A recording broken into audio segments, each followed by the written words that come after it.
So, ngayon naman, um, example, yung laman ng ating diesel, nakasulat dito 10,000, 'di ba? Mali pala yung na-input natin, no? So, hindi pala 10,000, dapat 5,000 lang. So, 5,000 lang pala yung laman niya na actual. So, hindi 10,000 yung laman niya. So, paano i-correct yan? Madali lang. I-type lang natin dito minus sign or negative, tapos type natin 5,000 para mag-subtract siya, no? Ma-correct yan kung ilan ba yung dapat na laman niya yan. So, click lang natin sa diesel kasi yun yung i-correct natin. Ang gusto sana nating ilagay kanina dyan is 5,000 lang sana. Example lang ha, kunwari nagkamali tayo, 10,000 na i-type natin and then 5,000 lang pala yung actual na laman. Ganyan kung paano mag-correct. Click lang natin yung diesel. Ayun, so nag-subtract na siya. Okay, naging 5,000 na lang. So ganun lang mag-correct, no? For example, nasobrahan natin yung lagay, lagyan lang natin ng minus or minus sign sa in enter liters. Ngayon naman for example, yung 5,000 gusto nating dagdagan, no?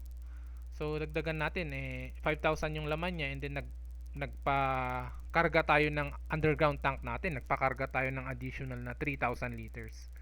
So para madagdag, so magiging 8,000 na yung actual na laman niya. So dagdagan natin ng 3,000.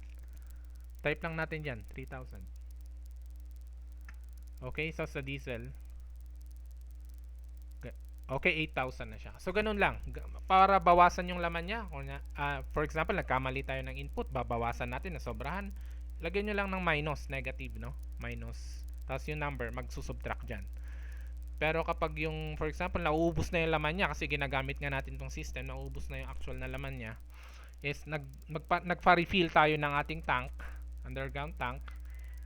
Idadagdag lang natin dito kung ilan yung na-add, mag-a-add lang tayo, dagdag lang natin.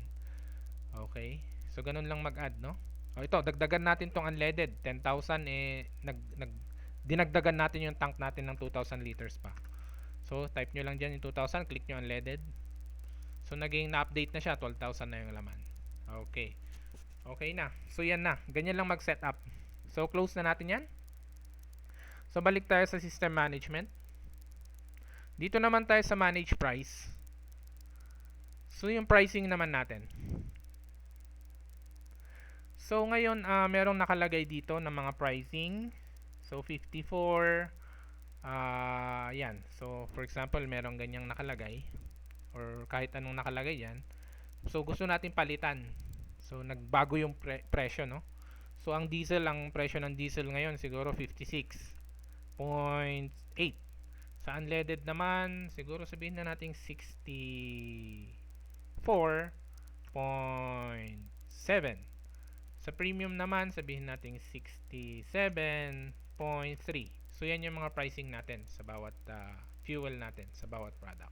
So kapag na-set up nyo na yung pricing nyo, click nyo lang yung save.